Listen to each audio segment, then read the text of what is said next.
Hi, good evening everybody, and welcome to the daily Rambam Shir, 3 chapters per day, Shir number 82. We are concluding the 13th chapter of Hilchos Gerushin, the rules of divorce, and we're starting the first and second chapter of Hilchos Yibbum vChalitzah. Once upon a time, a Jew in the shtetl was walking right in the main plaza of the shtetl. He's smiling, he's happy, he's upbeat, he's in a good mood. And everybody is asking him, what's the cause? He says, well, I received a letter from my son who made Aliyah to Israel. We're going back about a century ago. And what does he write? He writes that they are suffering from very severe cholera. He writes that livelihood is very tough. He writes that his wife is sick. And he writes that they are considering divorce. So why are you so happy about it? He says, I'm happy about his spells. His spelling in the letter is amazing. The grammar is excellent. The ability to express is so amazing. So I'm very much excited about the talents and the nachas that I'm deriving from him.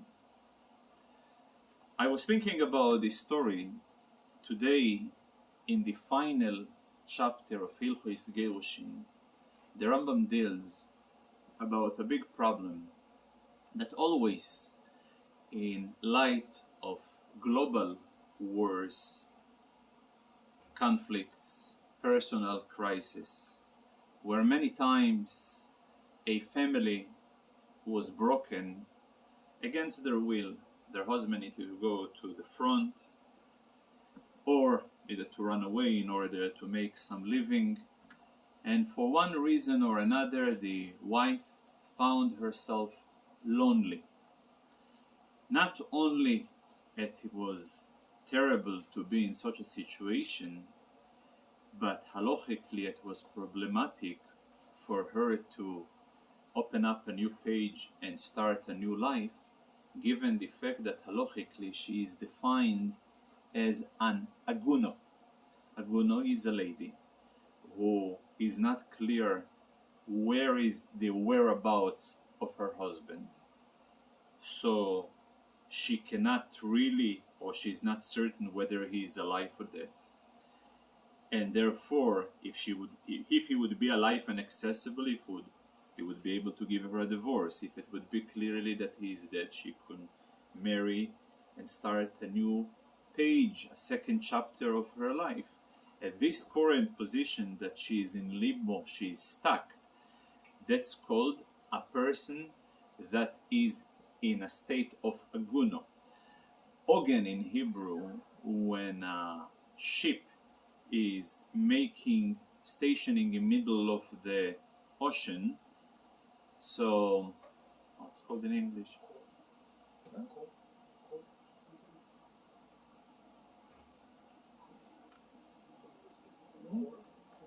Basically a situation where you're stuck.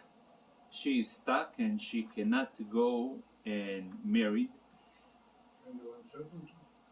No, anchor. Correct. In Hebrew, ogen means an anchor. Why? When are you using anchor? When you are about to stop in the middle of the ocean, in the middle of the lake. So it makes you unable to move further. And in order to solve this problem, like any problems, sometimes the solution may be even worse than the problem to begin with. Which reminds me a story. Once upon a time, the Rebbe shared a story about the previous Rebbe, his father-in-law, that he was participating in a congress of rabbis which took place in Russia. And one of the participants in that particular meeting, he suggested that the rabbinical authorities should be more relaxed about their concern of halachic issues and preservation of Jewish tradition. And in order to make his point, he said, when a fire is burning and you're about to extinguish the fire, you're not going to be as selective about which type of water you will choose in order to extinguish the fire. Even if the water is not as purified, it is still be good to extinguish a fire. The point that he was making, that at a time when there is a global crisis, you should go ahead and not be as strict, as careful about the requirement of halacha, because you gotta be adapt more wider horizon in order to include and to be more sympathetic to others. For that argument, the Rebbe, the Frierdiker Rebbe, presented the following rebuttal. Bamet dvorim amurim. Everything is right if the water, if the liquid you are using happens to be water, but it's not as purified, it's not as clean. So then the point is very valid. But many times it can be a liquid, but instead of water, it is indeed oil or benzene.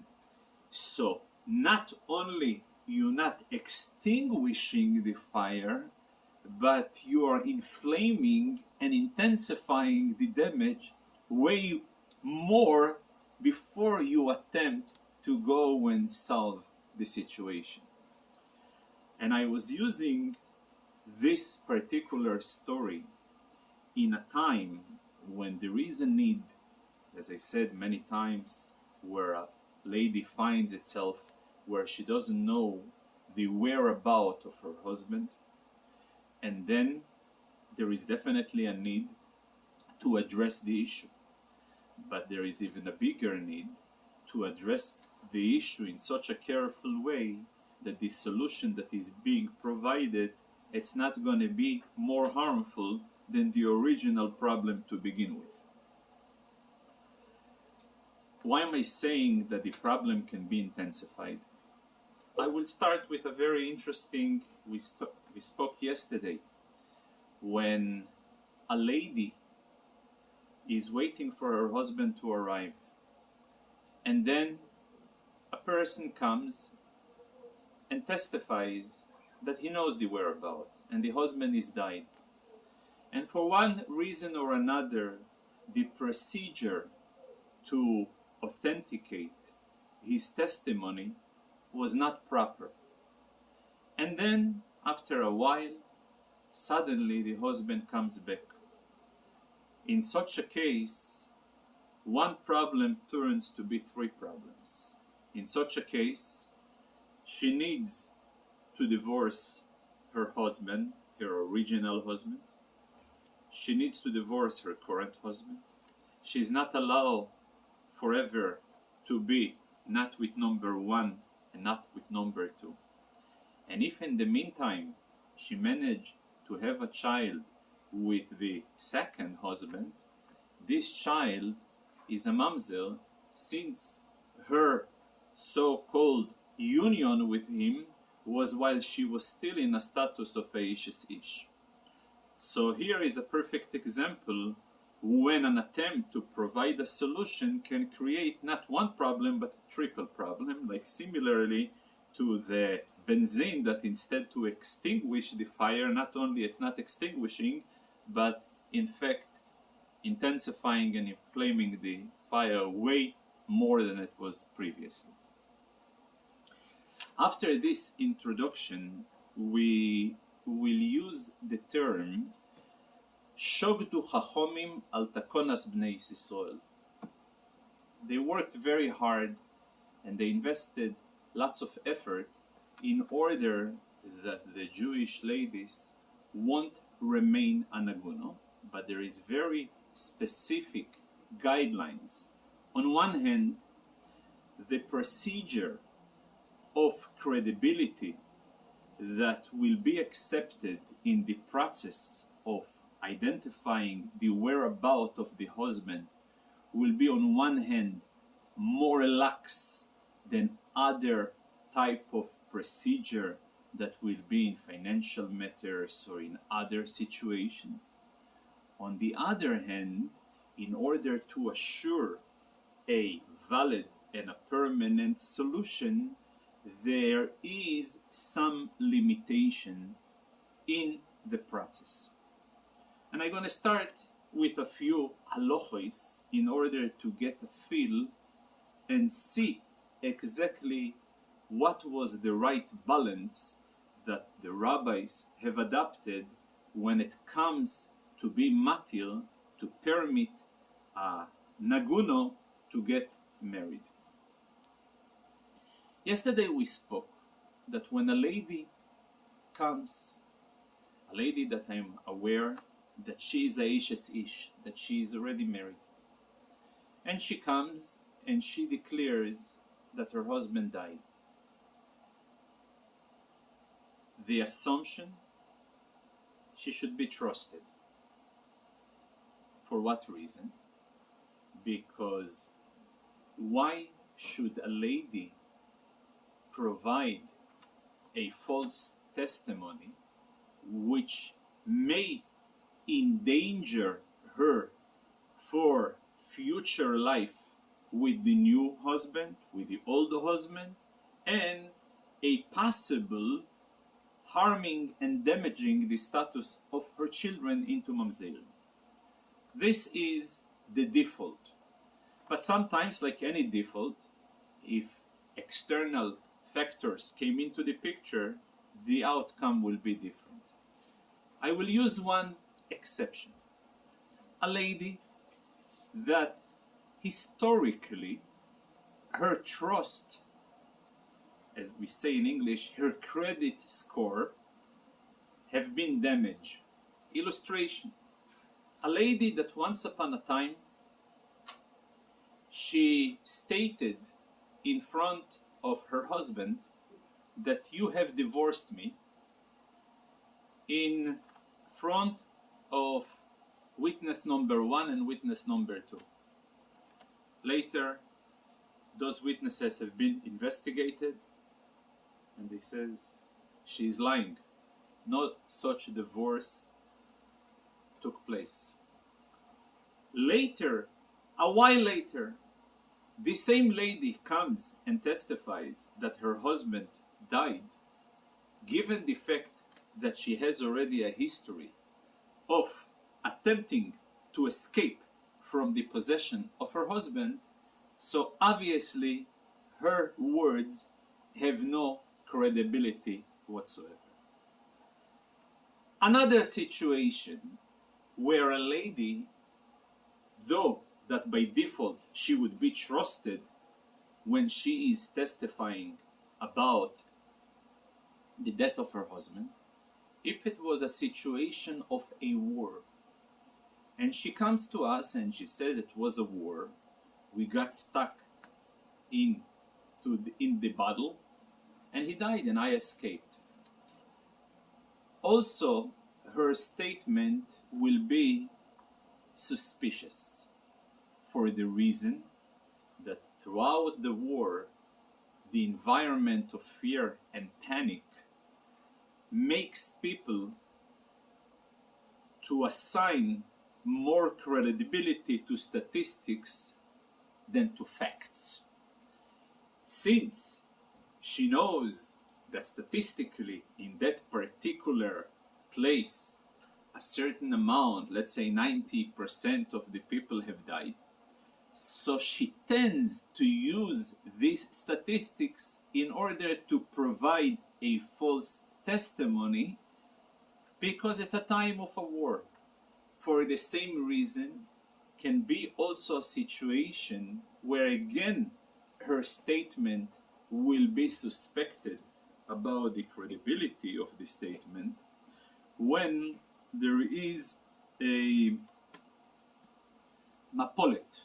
Mapolet, when a house has crashed and there is lots of rubble, debris, And she says, me and my husband were both in the same building. The building collapsed on us, and I managed to escape and he died.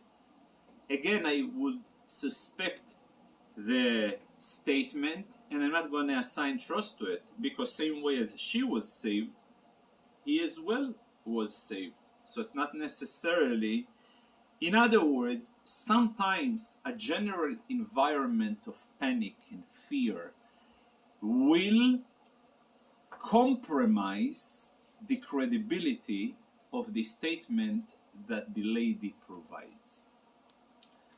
Otherwise, if no such external factors come into the pictures, so the original default, as we said yesterday, of her saying her husband died will be accepted. Then there is another type of relaxing that I will rely when it comes to testify about the death of a person, in order to let his wife to go ahead and marry. I will rely on a testimony of a woman. I will rely on a testimony of a slave. I will rely on a testimony of a single aid, a single witness, because typically in Torah, in order to pull out $1 from some party one in order to give to party two, it is necessary to have 2 kosher witnesses.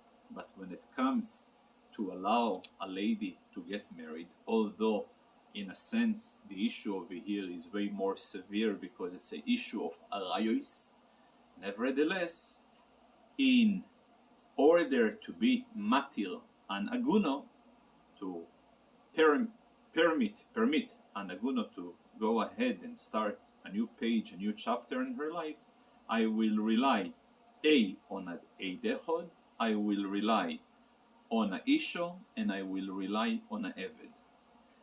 I would not rely on a testimony, when I say testimony, it's mean a intentional, official statement that is provided as a witness that was given by a non-Jew, or it was given by a minor.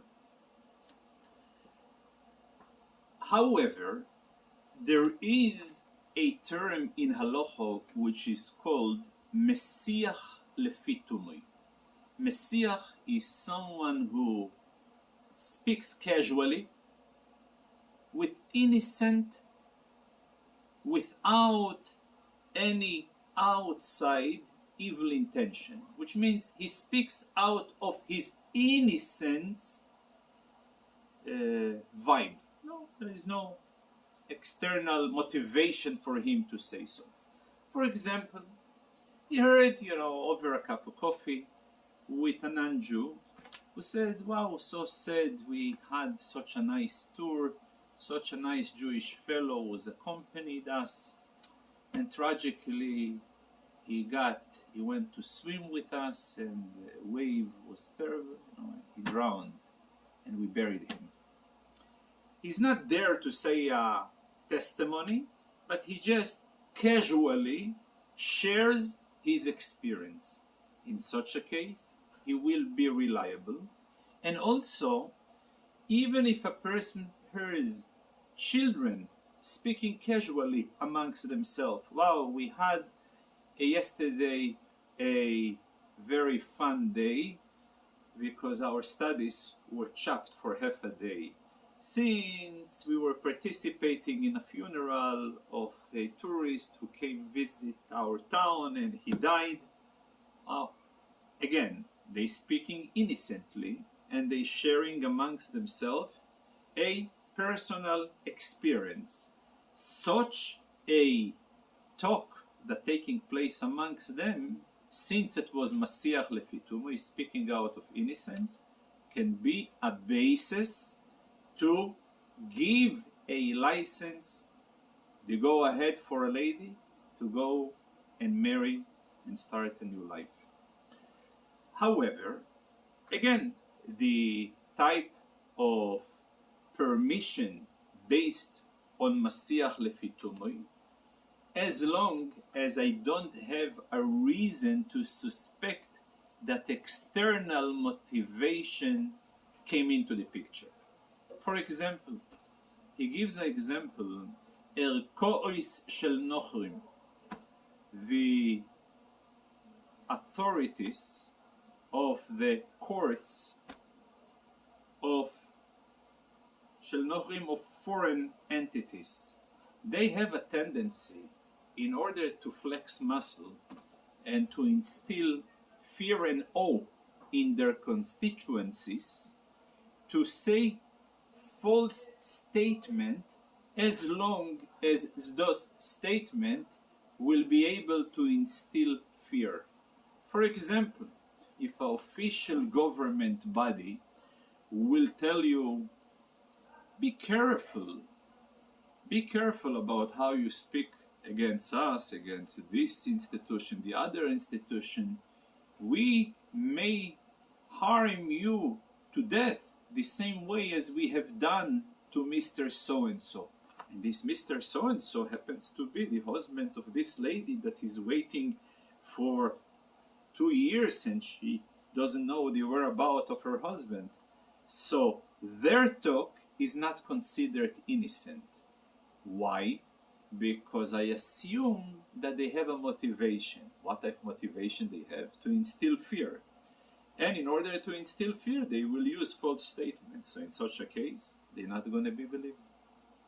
So as we want to wrap it up in those principles that led the rabbis to determine whether a Isha is released from the ties of her anchorship. Anchorship is igun. This is a word whether it is exists or not. If so, there is factor number one: her own statement will be reliable as long as there is no external factors. External factors can be or previous false involvement in false statement, or can be a situation where a panic environment will cause her to exaggerate. If there is no cause to exaggerate, I would accept her statement. Testimony, unusual testimony, will be accepted, and innocent talk will be also accepted as long as I don't have a reason to suspect. Then there is other factors to consider when it comes the cause of the death that the person have died. For example, if we're talking over here about people who have witnessed the person go into ma'im she'en lohem soif, water with no ends. Water with no ends is a reference to an ocean. When it comes to the ocean, so there is a halachic definition that there is no certainty if the person did not come out, not necessarily drown, because since the ocean is big and he can be pulled out by a wave to a very long distance and come out somewhere else. By the way, it is interesting to note, a while ago I heard a beautiful recording of a audience that the previous Gerer Rebbe had with our Rebbe, and he shared the following thought. Since the Torah is the blueprint of the universe, and therefore the core of Torah is the halacha, and the power of a psak din, of a ruling, will be able to affect the reality in this world. So if Torah would rule that a person who enters to a mayim she'ein lohem soif, a person who enters to such water, there is 100% that she will be permitted to marry and start a new life, then under no circumstances will be a possibility in this world for a person who falls into the ocean to come back. So part of the reasons that the nicknames of Torah is also, there is a nickname Rachmono. Rachmono is the translation of the word Rachmonus, kindness, mercifulness. So the Torah programmed into the reality of this world always a possibility for a person to escape even a terrible situation where he so-called drowned in the water and yet come back. And for that reason, the implication that this testimony of him entering to this Mayim She'ein Lohem Sof and not coming out is not a ground to let his wife go ahead and marry. There is a very interesting concluding statement that the Rambam concludes the rules of Hilchos Gerushin. He's asking, you may ponder, it will be very hard for you to comprehend. How is it possible for our scholars to go and be more lax when you are taking apart a subject of elvo? Elvo is called incest because a wife, when she is tied to her husband, halachically and legally, for her to have relations with others, as isuret, prohibition of arayos, incest.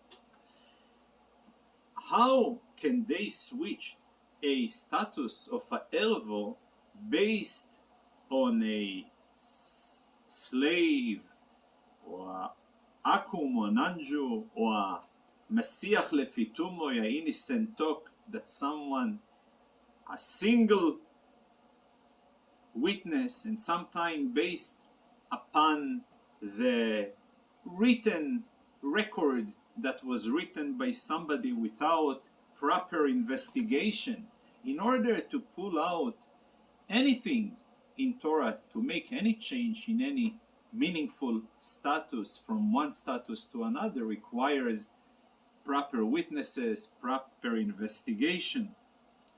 So he gives the following explanation.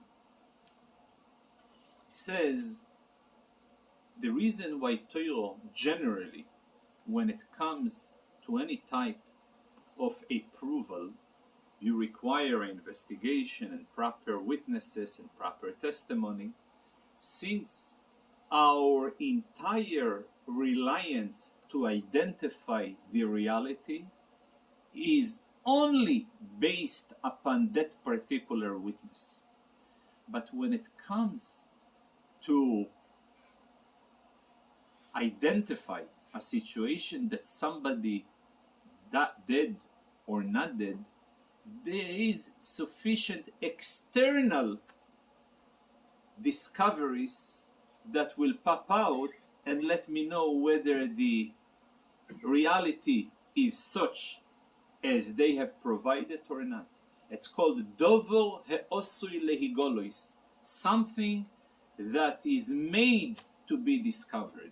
Anything that is made to be discovered eventually, so it's not the only reliance of that particular witness. There is another reason that happens to be given by the Ravid, the opponent of the Rambam, which also makes lots of sense, that a lady, unless she is certain 100% that her husband is indeed dead, she won't take the risk to marry illegitimately and have a chance to have an illegitimate child called a mamzer. So for combination of those two reasons, or reason number one, that something that anyway can be discovered not only based upon the Eidim, or due to the severity of this issue, the lady which will go ahead and marry, she will be certain 100%. So for that reason, that Jewish girls not going to remain agunois, anchored, I have introduced all the special rulings. With this statement, we concluded the rules of Gerushin Besayato Dishmayim. Now we will start a new halachos. It's called Yibbum and vChalitzah. In Chumash Dvorim, in Parshas Kiteitzei, chapter 25, Posuk Hey, the fifth Posuk. That's what the Torah writes. When there is two brothers, they living together in this world, which means both of them, and then one of them died, but he died childless, and he left a wife that she is a widow. This widow, she is not allowed to marry to another person. She is tied to her brother-in-law to marry her, and this marriage is called Yibbum. Yibbum is the marriage that is being done by the brother-in-law of this widow when she remained a widow without children. And the firstborn that she will give birth will yokum al shem ochiv. He will follow, or he will get the name of, he will carry the name of his brother, and that's how velo yimoche shmoi meIsrael. His name is not going to be erased out of Israel. This is option number one. So it says, mamish, in the words of the Torah, that when a man died childless without any children, his brother should marry his wife, and the marriage called Yibbum. And then the Torah continues, Ve'im lo yachpo itzo ish lo kachases yevimtoi. And if he rejects to marry with his sister-in-law, and yet the sister-in-law is still tied to him, and by the way, this link which the sister-in-law has to him is called a ziko. Ziko, it means a tied, a link, a connection. Let's remember, because the word ziko will keep appearing many times in the upcoming days. So he doesn't want. Ve'olso yevimto yashar el askenim.